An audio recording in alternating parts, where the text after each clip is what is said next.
دوستو آج منٹو کی دو بے حد چھوٹی چھوٹی کہانیاں پیش کر رہا ہوں، خبردار اور دعوت عمل۔ پہلے خبردار۔ بلوائی مالک مکان کو بڑی مشکلوں سے گھسیٹ کر باہر لائے، کپڑے جھاڑ کر وہ اٹھ کھڑا ہوا اور بلوائیوں سے کہنے لگا، تم مجھے مار ڈالو لیکن خبردار جو میرے روپے پیسے کو ہاتھ لگایا۔ کہانی ختم ہوئی دوستو۔ اگلی کہانی سنیے، دعوت عمل۔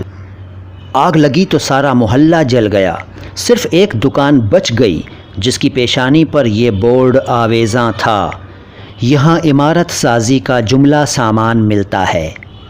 کہانی ختم ہو گئی دوستو۔ جن شبدوں کا ارتھ آپ کی سمجھ میں نہیں آیا ہوگا وہ ہیں پیشانی، آویزاں اور عمارت سازی، اور ہاں جملہ سامان۔ تو بتا دیتا ہوں، پیشانی کا مطلب ماتھا اور آویزاں کا مطلب لگا ہوا تھا، ٹنگا ہوا تھا وغیرہ۔